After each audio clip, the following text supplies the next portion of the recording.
You only get one body in this lifetime. I only get one body in this lifetime. We all have one vessel to carry us through every experience, every milestone, every joy, and every challenge. But my question to you is, how often do you stop and truly honor it? Not just physically, but also mentally and emotionally, and even spiritually, right?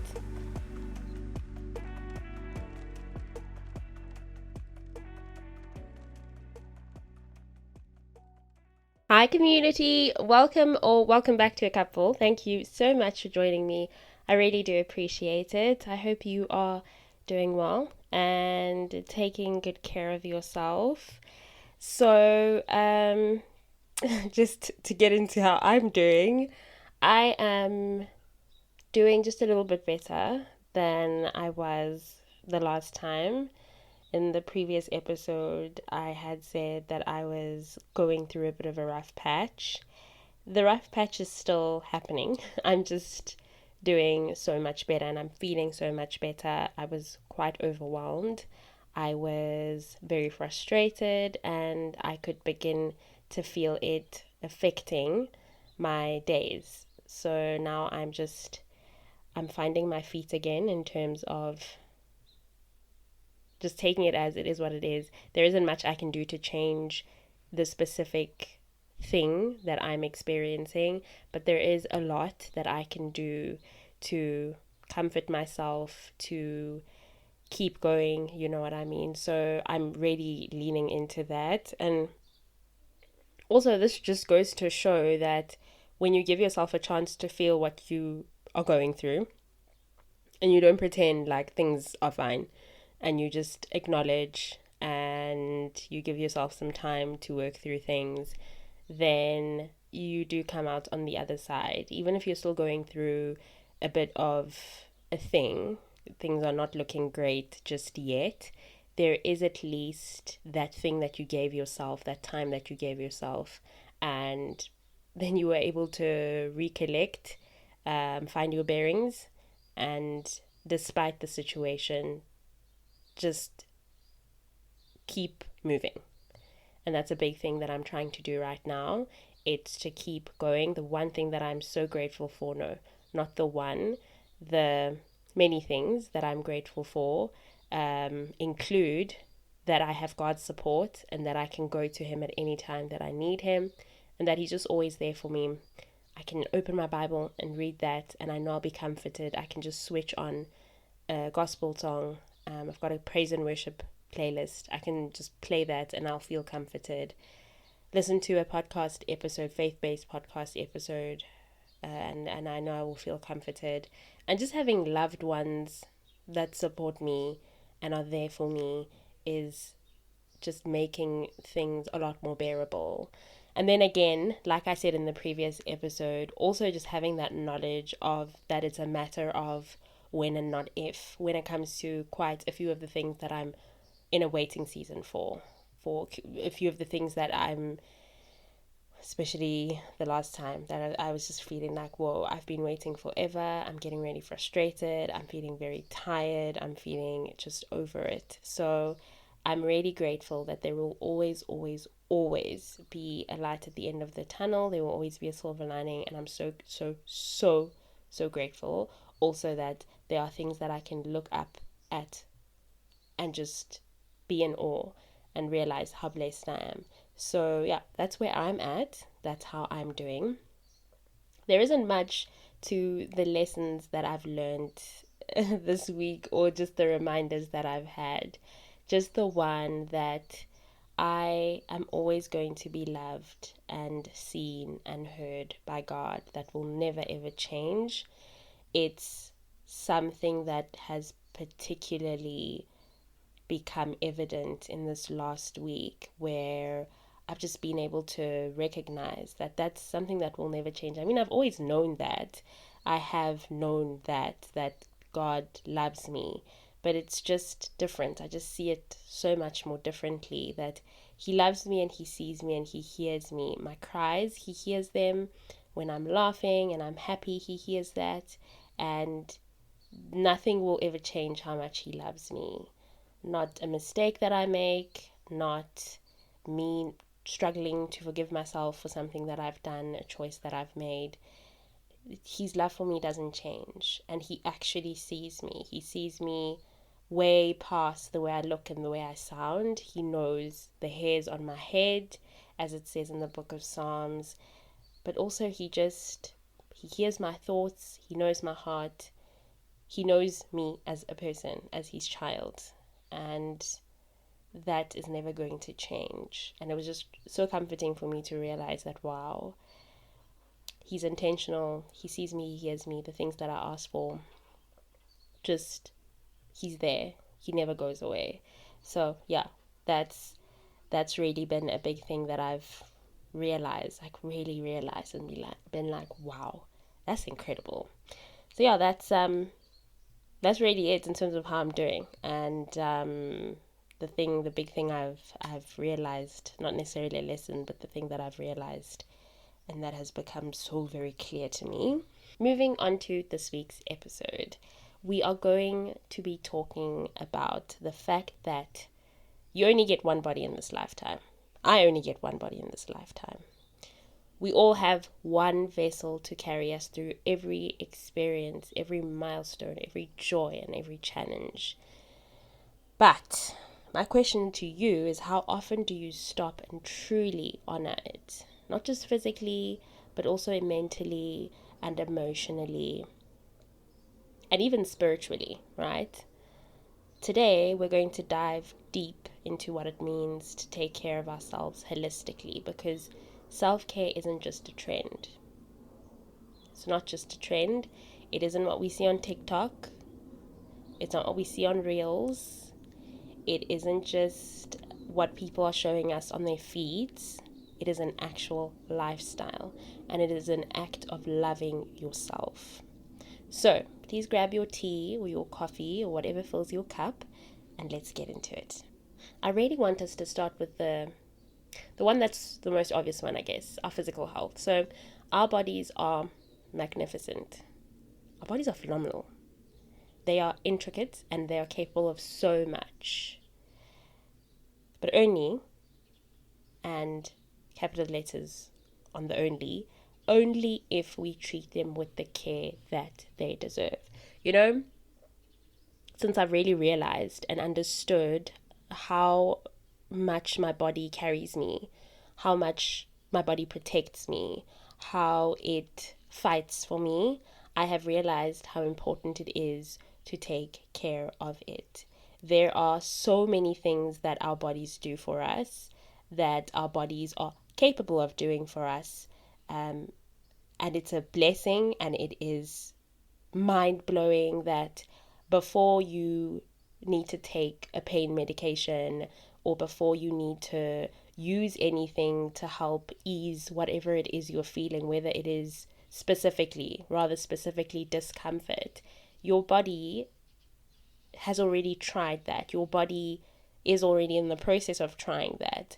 And it's only when it's maybe tired, or for example, when you have flu and your immune system is low and things are already difficult, then you get to that point where you really need assistance, and that's where modern medicine comes in. But most of the time, our bodies are able to protect us. Like, for example, with the nervous system, with everything that I have come to learn about the nervous system as I've done research, our bodies protect us. They know what to do when we are in a situation where we are in distress. So our bodies know what to do when we are in distress, and then our bodies also know when there's no longer that danger, there's no longer that distress, and then it can begin to go into a state of calm. From being distressed, it knows when things are slowing down, and then it takes you to a place of calm. And even in the distress, there are things that are happening in your body to prepare you for the possibility of you needing to, for example, flee in a situation where you are in danger. Your body, adrenaline, it releases adrenaline. So that's just one of the examples that we're probably all very familiar with. But I've realized that my body does so much for me, and that I need to make sure that I'm taking care of it so that it can continue to do so much for me, right? And it is a give and take, always. We need to pour into our bodies so that our bodies can take care of us. So the first thing that I want us to get into is nutrition. What you eat fuels your body.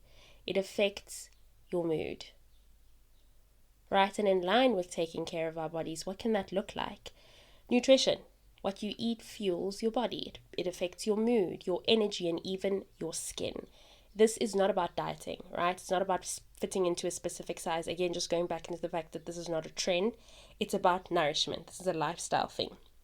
This is a body that you're going to live in until you die. And many of us want to live very long and very healthy lives. We want to live well into old age. And so we just need to consider these things, that it shouldn't be about starving yourself. It shouldn't be about doing the yo-yo diets. It is not supposed to be that you're focusing on fitting into a small or a 32 or a 30.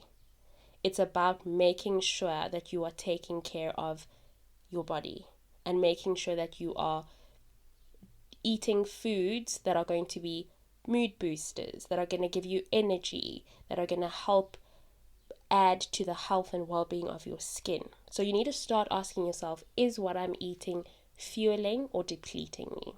And I always say that I'm not somebody that believes in diets. I am somebody who enjoys food a lot, and so that would just be too restrictive for me. I don't cut out sugar. I do not cut out on meat. I don't cut out on carbs. I eat everything, but I do so in moderation.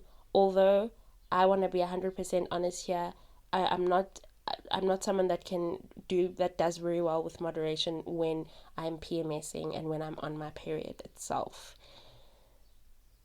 Sometimes I'm going to have chocolate 2 or 3 times in the week. And you know what? I've accepted it. I'm really fine with it. It's not the best health choice, but it's not something that I'm doing every single week. And sometimes even when I'm PMSing, I'm not craving chocolate. I am craving something else. And if I don't have it in the house, I am not going to go and buy it. Unless it's something like an ice cream cone and I can afford to get that. So yeah, I am not somebody that encourages people to diet in general. I don't think that you should be, especially if your health is not in danger. There is no need to restrict anything. We can eat in moderation and still take care of our bodies whilst enjoying food. Because again, I'm somebody that really likes food. So it really doesn't have to be complicated. It really doesn't have to be complicated, and you don't need to restrict when you eat. I want to say it's important that we all also find what works for us, but I think a good way to approach it is to just keep it simple. Aim for balanced meals that have protein, your healthy fats, and your fibers. Make sure that you're hydrating. Water is absolutely life. You carry a bottle with you and sip throughout the day. Having a big water bottle is very, very helpful. I think that just also shows you that it just helps with making sure that you're drinking your water and you're getting enough of it into your body. It's also really good for the skin. It's good for our organs. It's just water is life. And then you could just do swapping around of things. Like you can try whole grains instead of refined ones, or you can add more greens to your plate, right? And again, you find what works for you, but it is important to eat well, and you can very much enjoy eating good food that is good for your body, eating healthy food, and not boiling things all the time or not adding salt. We can definitely have nutritious meals, and the meals can still be tasty, okay? That's definitely 110% a thing. I think I've mentioned this before in the podcast, that my family and I are not people that eat junk a lot. Very rarely, actually. We don't even go out anymore because my sister makes a lot of our food from scratch, so she can make us burgers from scratch. making her own burger buns, her own chips. The only thing that she will need to buy is mince and cheese and all of the other things that go in a burger. But we really don't go out to eat anymore unless we are out and we've gone out for an outing, and we are not going to come back home after spending a whole day out to cook. So we will go to a place that we really like a Woolies cafe or whatever would be close, but where we could still get food that we enjoy and that we know we will have options on the menu, right? So we don't really eat out and we don't eat junk. We buy popcorn in the place of potato chips or like Doritos. We will buy those things, but it will be very few times in the year. Very few times in the year. Even with biscuits, even with things like sweets, very rare. Sometimes, but it's very, very rare. So what we have found really works for us and helps keeps things balanced is to play around with the food that we eat, and we really, really enjoy. My sister and my mom really, really, really know how to make these. We call them treats.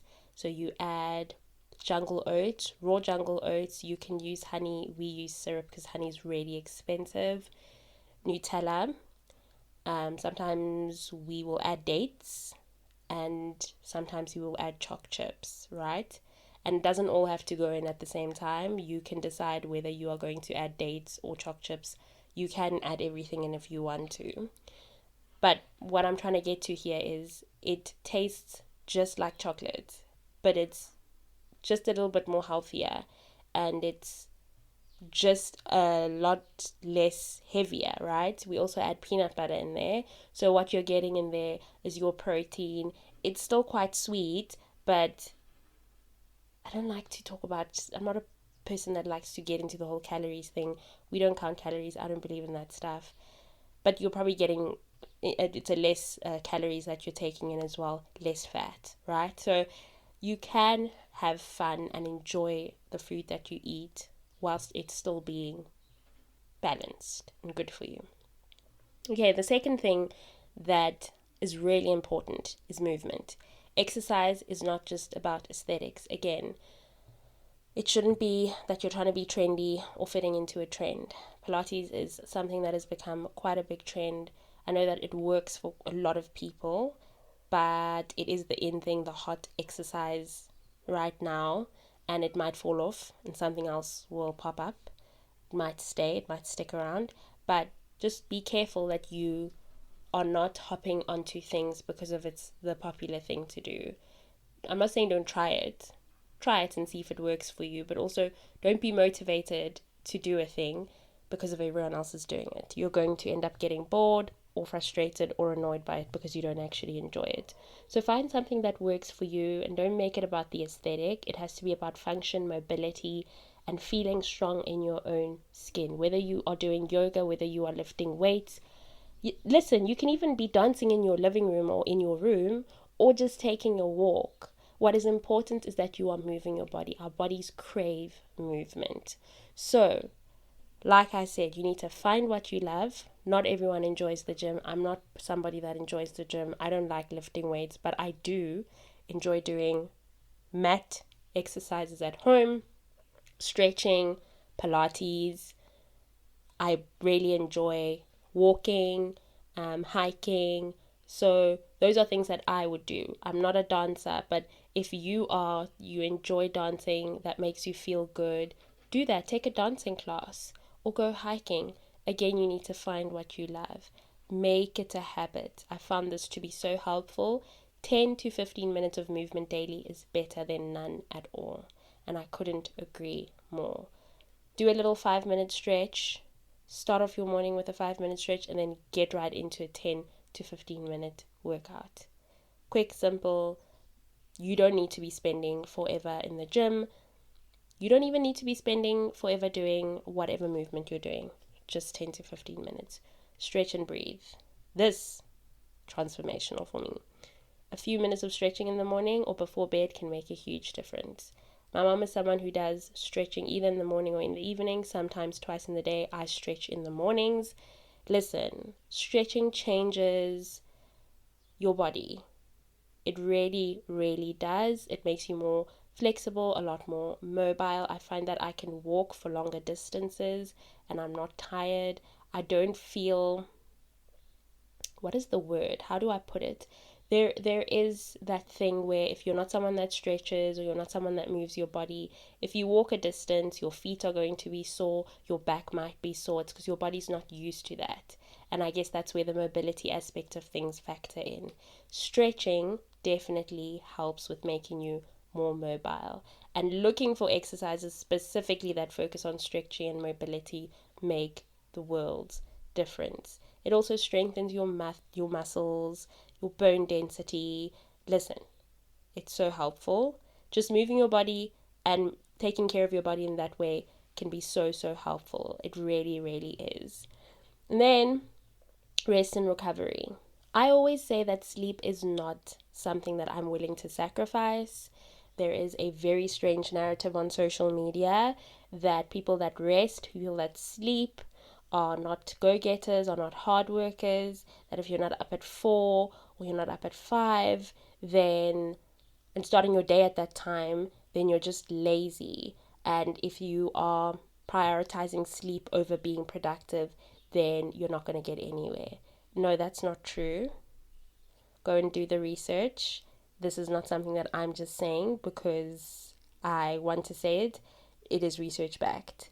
Go and look at the research on why sleeping is important, why resting is important, okay? Sleep is not a luxury, it is a necessity. You need to prioritize rest because that's when your body repairs itself. That's when your mind resets.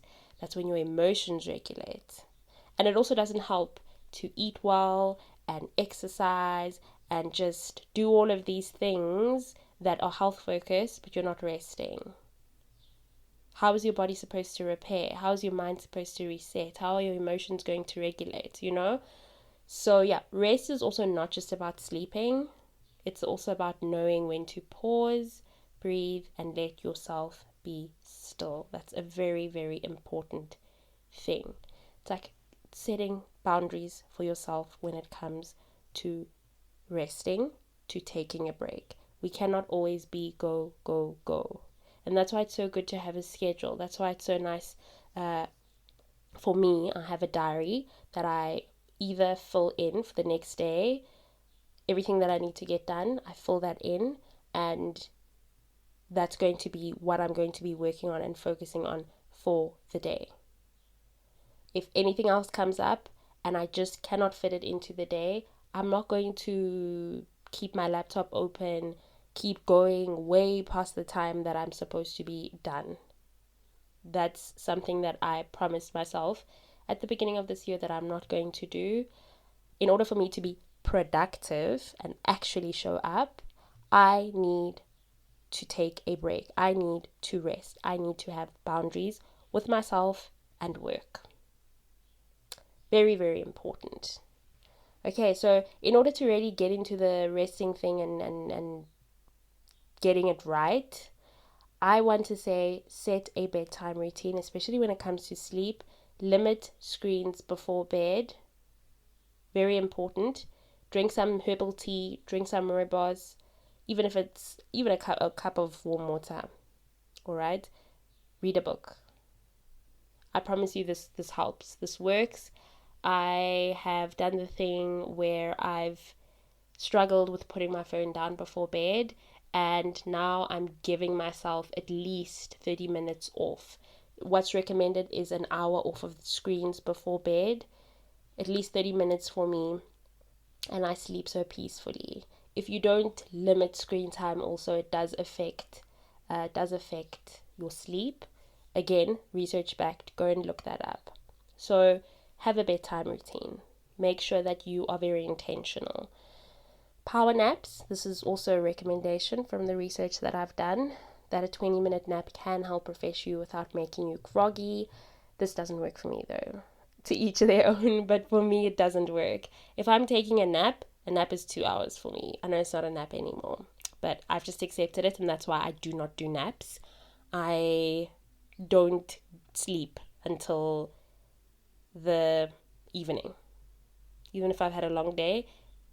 The other issue with me is because I cannot do the 20-minute nap thing and I just feel more tired, I'm going to not be able to sleep at night because I would have slept for 2 hours. So I just soldier through, and I stay awake, and I'll sleep at night. And the last thing I just want to speak on the rest thing is listen to your body. If you are exhausted, please honor that feeling. Rest is productivity too. Rest is definitely productivity. So you need to think of your body like a car. Are you going to drive it endlessly without ever refueling, checking the oil, or taking it in for maintenance? No, you're not going to do that. Your body deserves that same level of care. So take care of it. Take care of it. The next thing that I really want to speak about is mental wellness. You need to prioritize protecting your peace. That is a very important part of taking care of yourself overall, of taking care of your body. All right? Let's start with the mind. As women specifically, we juggle a lot. All right? Whether it's school or relationships or work, expectations, and societal pressures, although I do highly recommend that you remove that from your life and remove it as a contributing factor or a deciding factor in terms of how you're going to live your life. Because if you give into societal pressures, then you are going to end up being very unhappy and probably unwell overall. And you can end up just in a place like burning out, which I've been there. It was not a good time. I didn't have a good time at all. And I just, oh my goodness, it was not a good time. I was not doing great. I was struggling mentally, emotionally. I was struggling physically. And I just felt so out of touch with my faith, with God. So yeah, you need to protect your mind, protect your peace, set boundaries. You guys know I talk about this all the time, but it's okay to say no. Say no to draining friendships, say no to overworking, say no to a draining romantic relationship, say no to things that do not align with your peace. Now, this is not some toxic, selfish, destructive, under the guise of self-help kind of advice. This is something that I live by. I'm not saying be selfish. I'm not saying don't show up for the people in your life. I don't agree with that. I think we can take care of ourselves whilst taking care of the people that we love, whilst showing up for the people that we love. And I might be going off on a tangent right now, but setting boundaries is completely different from just being a difficult person to be in community with.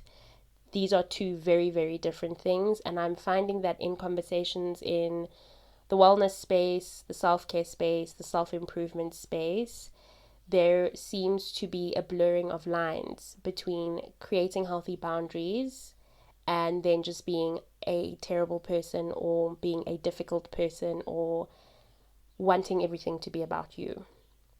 Setting boundaries gives you the space to show up for yourself and for your loved ones, because then you're not burning out and you are not tired and you are not showing up empty, right? That's what setting boundaries helps you do. You're not just better for yourself, you're better for other people. Setting boundaries in healthy ways is good for you and for your loved ones. But what is not setting boundaries is now saying, I'm going to say no because I don't feel like doing it. A draining friendship is not somebody who is asking you to show up for them when they're sick, when they need your support. Especially when you get that from that person, right? A draining friendship is not you being inconvenienced when you wanted to go to bed or spend all of Saturday in bed and your friend asks you to show up for them. That's not a draining friendship. Draining friendship is when somebody's not reciprocating, when somebody just takes, and when you bring it up to them, then they gaslight you, they make you feel bad. That is a draining friendship, all right? Okay, now that I'm done with my going off on my tangent. So these are some of the things that will be great with helping setting boundaries, right? So identify your limits, pay attention to what drains you, and take steps to minimize it. Also, it's important for you to understand that there is a difference between you being drained or somebody draining you, and then just somebody having expectations of you as their friend or as their romantic partner, right? The next one is communicate clearly. You need to say that I cannot commit to this right now. And it is a full sentence. Just be honest. Communication is a very important aspect of any relationship, of creating boundaries. Protect your time. Schedule time for yourself just like you would for a meeting or an appointment.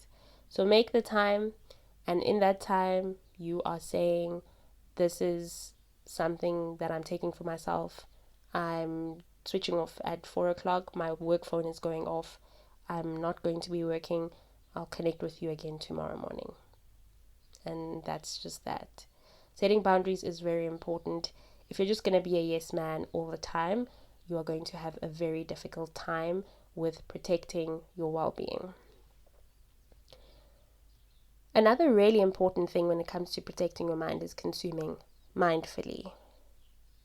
On the topic of social media, directly speaking to that, it is a very powerful space, but it can also be very toxic. And you need to just ask yourself, are you following people who inspire you or make you feel like you're not enough? Do you curate your digital space like you would curate your real life space? The standards need to be the same. And I would say you need to unfollow and mute accounts that are going to push you into a place of comparison or negativity. You need to take breaks. Social media detox is important. Even if you're doing it for a few hours a day, this can help you clear your mind. And just have limits on your phone. Tell yourself you don't want to spend too much time on social media. Be intentional. Engage with content that educates, uplifts, and aligns with your values. And when you can feel, sometimes I can feel that I'm just scrolling now and it's for nothing, get off the app. Just get off. You're going to just continue to scroll into oblivion if you do not have that self-control. All right. And the one that I'm always rooting for, big favorite of mine, works for me, is therapy and journaling. This is another way that you can go about taking care of your mind. There is a lot of power and strength in seeking help. Therapy, journaling, or even talking to a trusted friend can really help us process thoughts and emotions in a healthy way.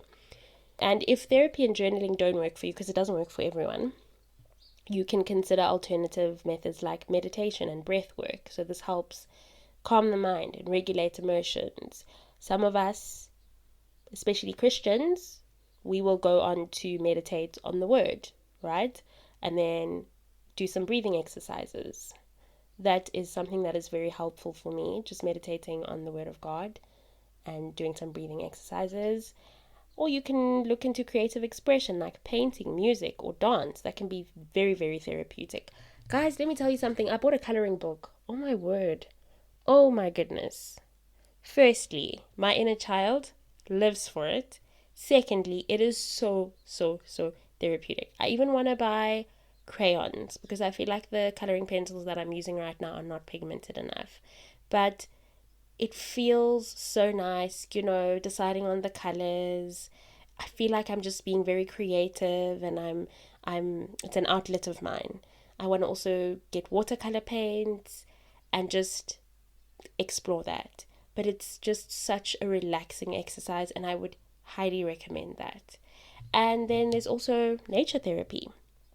That's spending time outdoors. It can really improve your mental clarity and reduce stress. A friend of mine loves to be outdoors, loves to go out and just spend time out in the sun, and she's always telling me how helpful that is and how beneficial it is. So yeah, and as someone who also would do it a lot more often, if I could, I would definitely spend more time outside.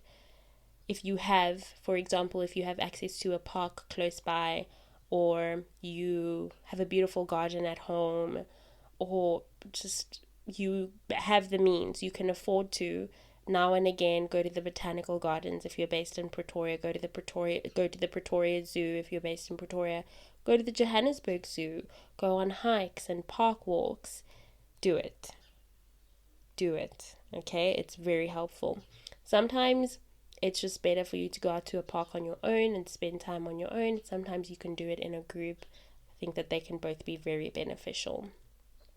And then support groups, connecting with others who share similar experiences, can really provide comfort and guidance. Absolutely. Look into that, explore that. That can be very, very beneficial. And then moving on to emotional wellness, right? So the healing and the self-compassion and just taking care of your emotional well-being, that is extremely important as well. Self-compassion, that's the first thing we're just going to get into. Speak to yourself like you would a best friend. Be kind, be patient, be encouraging to yourself. This is a very important aspect of showing your self-love and just showing up for yourself and being your biggest supporter. It's important for you to celebrate small wins instead of focusing on shortcomings. I know that there can really feel like the wind has been knocked out of you when you do not achieve something that you were working towards, or when something does not have the outcome that you had intended. But you must also just remember that there are other things that are meant to be celebrated, that you can celebrate, that you should be celebrating, and that will help in terms of encouraging you to keep going and moving forward despite the shortcomings. And I think it's really important to just continue to remind yourself that you are worthy, you are doing your best, you deserve love. That's definitely self-compassion, 110%. And then healing from the inside out. Accept that healing is a process. It's not a destination, so give yourself grace. Identify things that trigger you and learn to cope and deal with identify triggers and learn coping mechanisms that work for you. I found this to be very helpful. Engage in activities that bring you joy, whether it's music or reading or being in nature. I love to read so much. I love being outside so much. Wow. When the time comes and I get to be outside a lot more, just going to the park, going on hikes, spending time in spaces outside and enjoying myself, I look forward to that. Another important part is to let go of guilt and forgive yourself for past mistakes. This is a very, very important aspect of emotional well-being, emotional care. Don't hold things over your own head. And lastly, surround yourself with safe people. And what can this look like? Pay attention to how people make you feel. Do they uplift you or do they drain you? Set boundaries with those who don't respect you. That's very important. Set boundaries in general. But when people are not being respectful, make it clear to them that you don't appreciate that and that you are putting this in place because they don't respect you. Find your people. We all have our people. Whether it's one person or it's many people. Find that person or find those people. People who will genuinely support you and respect you. Okay? And if you struggle to find safe spaces or safe people, consider joining groups with shared interests. This is something that is very helpful. There are so many places where you can go and do group interactions, like cooking classes, or even if you're somebody that enjoys physical activities, you can join a running club, you can go play golf. There are so many different things that you can do, but overall your emotions deserve space. They deserve care, so don't bottle things up. Allow yourself to feel, process and heal. And what I've been speaking of is a reflection of that your emotional wellness is very important, and that there are the elements that I mentioned: self-compassion, healing from the inside out, surrounding yourself surrounding yourself with safe people. These are all things that are going to give you and you give your emotions the space that they deserve, right? And just give you the opportunity to properly take care of your emotional well-being. Lastly, spiritual wellness.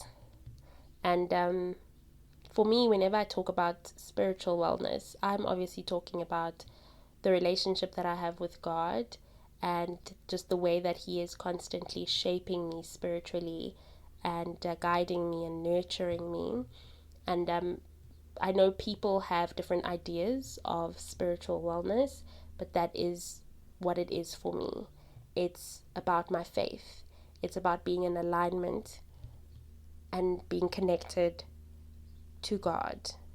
And being in alignment and connected to God gives me an opportunity to be aligned with myself, and it gives me an opportunity to truly understand what He's asking of me, and even to be aligned with others. So the first thing is daily practices. I've found that when it comes to my faith and growing closer to God, I am able to truly do that when I am practicing things on a daily basis, not every other day. Just like how you will always hear that whilst church might only happen on a Sunday, it must be something that you carry with yourself every single day. So that must be reflected in your practices, even in the ways that you connect with God. So for me, prayer is very important. For somebody else, it might be journaling or just sitting in silence and finding ways to connect with God. Sometimes it's not going to be in silence, sometimes it's going to be praise and worship. So have daily practices that you partake in. The second thing is being so connected with God that you know what your purpose is and that you are living it out every single day. And it is reflected in your actions, right? And then the last one is just being grateful and being mindful of the blessings that you have. And it's something that I'm learning to do more and more every single day. Practicing gratitude and even saying thank you to God for the things that He has blessed me with, for the ways in which He shows up for me. And just being mindful of how I speak of myself, of how I communicate with God. Because at the end of the day, this is a relationship. It's not I ask for things and then I take. It is an actual relationship. So yeah, it's so important to treat the relationship with God likewise, to be grateful for everything that He gives to us, to be grateful for the ways in which He shows up, but also to be mindful and understand that His grace and His mercy continues to carry us, and that we shouldn't think that we are deserving, that we are entitled, right? It's grace. It is just grace. That is what it is, and His love for you and for me. Your body, physically, mentally, emotionally, and spiritually, is your home for the time that you are alive. So honor it, love it, care for it like the sacred gift that it is. This is a gift. This vessel that God has given us is a gift, and treat it likewise.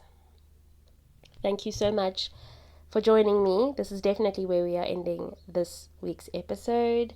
I really do appreciate that you've reached this point. Thank you, thank you, thank you. I hope that you found it to be beneficial. Please share it with anyone that you know would appreciate listening to it or that would enjoy listening to it. I would really appreciate that. And don't forget that acupfulll is on all listening platforms, in case anyone asks you, where do I find it? You'll be like, just look for it on Spotify or Apple Podcasts or YouTube Music, everywhere. You'll find it. You can even go onto Google and type in acupfulll podcast or acupfulll Tsakhetsomwebi, and it will take you to the landing page where you can just click on an episode and listen. So yeah, and also all of the information will be in the show notes.